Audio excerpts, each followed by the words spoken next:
Les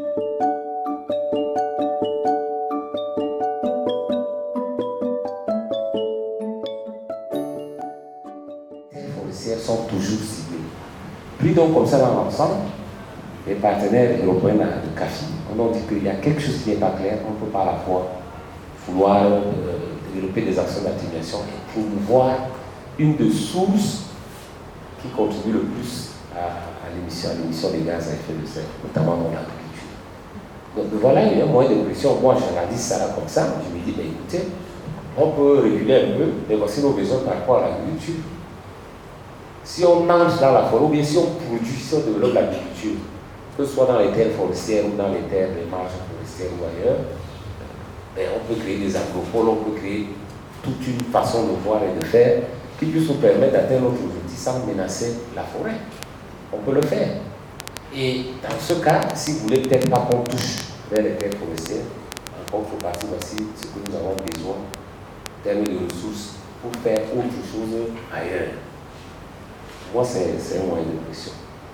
Maintenant, pour eux, la mise en œuvre de la CDN, bon, c'est une préoccupation nationale aussi.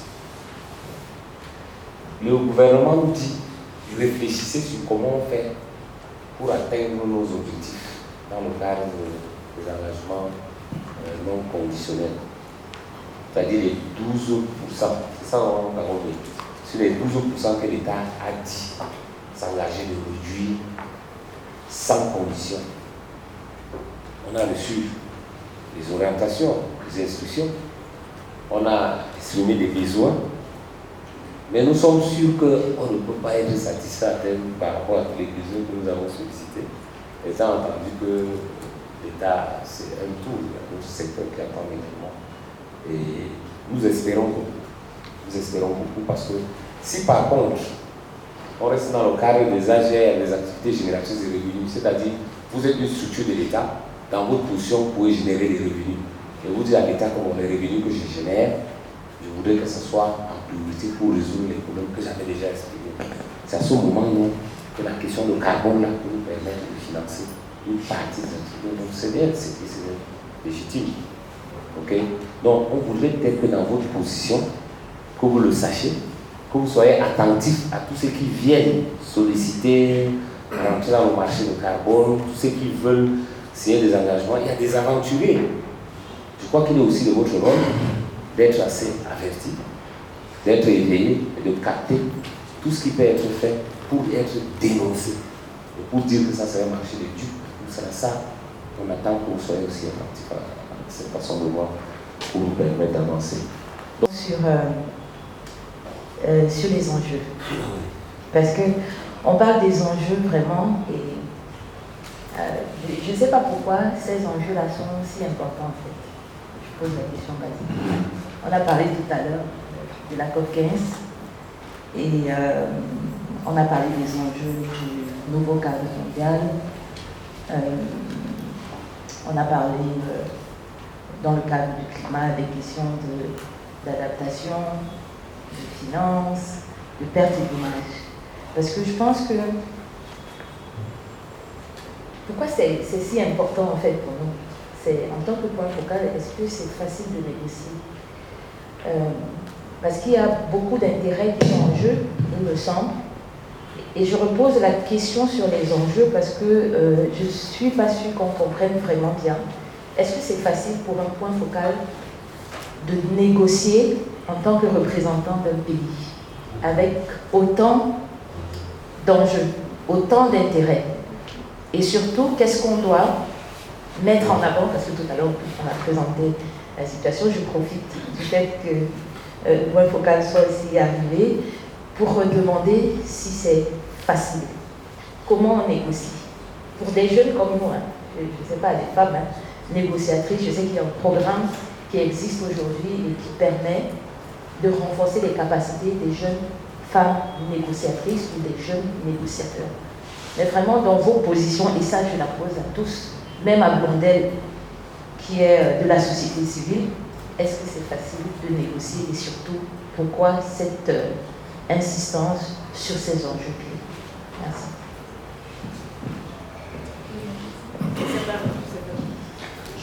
qu'on peut donner la parole au point focal climat qui vient de nous rejoindre, qui nous donnera peut-être son aperçu des enjeux de la COP climat qui arrive et éventuellement de répondre à la question que Marie a posée.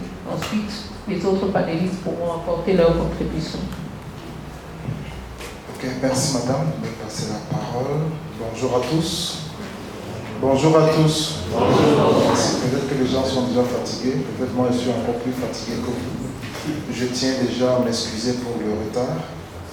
Je suis arrivé de Douala ce matin où je présidais la réunion des experts de la sous-région dont je suis le président, parce que la Comifa est en train de préparer sa participation à la COP. Et notre réunion, c'était samedi, dimanche, et ça finit ce soir. J'ai dû suspendre, laisser mes collègues continuer la présidence pour courir, venir honorer ma présence d'abord à Balmayo et de Balmayo venir ici. Donc vous voyez pourquoi je dis que peut-être je suis plus fatigué que vous. Merci déjà pour l'invitation. Et revenir sur les enjeux, je sais que professeur Green, qui est mon chef hiérarchique direct ici, certainement a parlé déjà des enjeux, mais il n'est pas superflu qu'on revienne là-dessus. Je crois que je n'ai plus besoin de me présenter, je vais directement. En fait, nous sommes à la 27e COP sur les changements climatiques. Ça veut dire qu'il y a eu des années. Pendant plus de 20 ans, on cherche à atteindre un objectif. On a réussi à avoir l'accord de Paris après 20 ans. Maintenant, il faut trouver des modalités de mise en œuvre de l'accord de Paris. C'est un autre problème. La plupart des points ont été déjà arrêtés, mais il y a des points qui sont considérés aujourd'hui comme des points d'achoppement et qui constituent les enjeux majeurs de l'accord. Je vais revenir sur ces points pour que nous comprenions cela.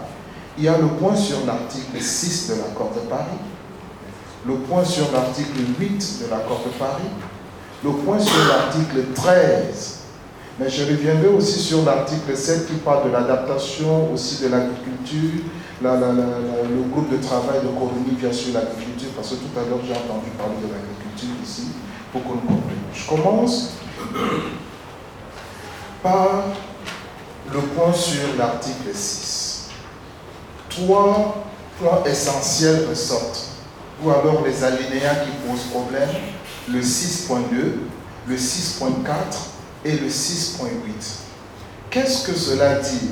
Déjà, le conseil que je veux donner en tant que jeune négociateur, c'est déjà chercher à lire l'accord de Paris. Et là, dès qu'on parle de l'article 6, vous savez de quoi il s'agit. Il s'agit en gros du marché carbone. Ce que nous appelons les approches marchandes et non marchandes. Aujourd'hui, nous parlons du carbone. Nous parlons de la forêt du bassin du Congo, qui a une très grande potentialité, qui aujourd'hui est en passe de devenir le premier poumon écologique mondial. L'Afrique tout entière ne contribue pas à 5% des émissions. Par contre, elle est le continent la plus vulnérable. Comment faire pour compenser cela? Comment faire pour garantir des investissements à nos pays qui mettent en œuvre la protection de cette forêt-là afin de lutter contre les changements climatiques? Il faut mettre sur pied des marchés carbone. Et l'enjeu ici, c'est quoi? On est passé du prix de la tonne de carbone de 5 $, aujourd'hui on est à plus de 80 $, et on pourrait aller encore plus. Ce qui fait en sorte que aujourd'hui les multinationales se positionnent pour avoir l'exclusivité en quelque sorte du marché carbone, tel que la Banque mondiale, tel que même les Nations Unies, qui voudraient se positionner comme la structure qui va contrôler le marché carbone. Alors, à l'article 6.2, il est dit, vous avez la possibilité, à travers votre CDN, de séquestrer du carbone et de le vendre à un pays X ou bien à une entreprise X. Comment cela doit se passer? On négocie encore là-dessus parce qu'il n'y a pas de consensus. Il n'y a pas de consensus parce que les pays développés le veulent. Mais ils ne veulent pas que cela soit fait à l'intérieur des CDN. Que cela soit fait hors des CDN. Les pays en développement comme les nôtres, nous prenons l'engagement de réduire de 35% nos émissions. C'est énorme. Mais nous voulons que cet article-là nous donne la possibilité de coopérer directement avec les pays et de pouvoir vendre notre carbone. L'article 6.4 dit: vous pouvez comptabiliser le carbone qui est dans votre CDN, mais vous ne le vendez pas. C'est vous seul. L'article 6.8 vient mettre une certaine emphase là pour essayer de concilier les deux. Et aujourd'hui, plus que jamais, il y a des tiraillements. Nous ne sommes pas sûrs qu'à la COP27, on sortira d'ici de là avec un élément probant. L'article 8, qui est un article très important, perte et dommages, perte et préjudice. Et je peux dire que nous avons peut-être été un peu, comment dire, on a laissé un petit point passer et qui aujourd'hui constitue un blocage. Le paragraphe 52 de l'article 8 qui dit, parce que l'article 8 dit ceci: les pays développés qui sont à l'origine des changements climatiques devraient dédommager les pays qui en souffrent le plus comme les nôtres. Mais le paragraphe 52 dit: l'article 8 ne peut pas donner de fondement sur la responsabilité ni l'indemnisation par les pays développés. Ça veut dire que toute négociation est perdue d'avance, entre guillemets. Et là, j'attire l'attention des ONG, j'attire l'attention des associations des jeunes qui peuvent vous pousser dans ce domaine-là pour dire, par exemple, que nous voulons que cet article-là soit revu. Lorsque nous étions à Douala, nous avions des juristes avec nous, particulièrement Maître Esther Gomme qui accompagne. Nous sommes en train de voir avec elle comment trouver des voies de contournement. Est-ce que si nous demandons la renégociation de cet article, c'est possible? Ça peut prendre combien de temps? Il y a un article, je crois, au niveau de la biodiversité, ça a pris plus de 7 ans pour que cela soit levé. Plus de 7 ans. C'est tout cela qui entre en jeu. Comment est-ce que nous allons faire pour y arriver? L'article 13 qui parle du cadre de transparence, c'est pour le suivi financier, c'est pour le suivi technique, mettre sur pied un cadre pour voir comment est-ce que les choses vont se passer. Tout devra être sous contrôle avec les registres. Professeur Brick parlait tout à l'heure ici du carbone. Il va falloir mettre sur pied des registres, soit nationaux, soit au niveau régionaux, pour que tous les carbones soient comptabilisés et mis dans un registre de telle manière que ceux qui veulent acheter du carbone peuvent déjà aller directement voir qu'il y a la disponibilité pour tel pays. Mais qui va le contrôler? Est-ce que ça sera contrôlé au niveau national? Est-ce que ça doit être contrôlé au niveau sous-régional? Et l'article 6.8 par exemple, le 6.4 dit qu'il faut mettre sur pied un registre où tout le carbone sera stocké et sera contrôlé par la Convention cadre des Nations Unies. Nous faisons des efforts et ces efforts-là, c'est la Convention qui va décider le carbone que vous avez séquestré tant, nous vous donnons ceci, quand ça nous chante et quand ça ne nous chante pas. Voilà un peu ce qui se passe. L'une des dernières choses que je vais dire et l'une des choses les plus importantes, c'est le financement. Quelles que soient les stratégies que nous mettons sur pied, s'il n'y a pas de financement pour accompagner la mise en œuvre, il y a problème. À la COP 21 de Paris, les pays développés ont pris l'engagement de mobiliser 100 milliards de dollars par an. Aujourd'hui, pendant plus de 5 ans, on n'a pas pu mobiliser sur 5 ans réunis 100 milliards. On est à environ 80 milliards de dollars. Et à la COP 26 de Glasgow, les pays développés disent, suivez bien, peut-être nous ne pouvons pas atteindre cet objectif de 100 milliards de dollars, mais nous allons doubler le financement de l'adaptation. C'est toujours des paroles. Qu'est-ce qui nous prouve que cela sera doublé? Voilà pourquoi dans les négociations, nous avons dit que nous voulons des financements nouveaux, additionnels et prévisibles. Des financements nouveaux. Donc on doit avoir un calendrier.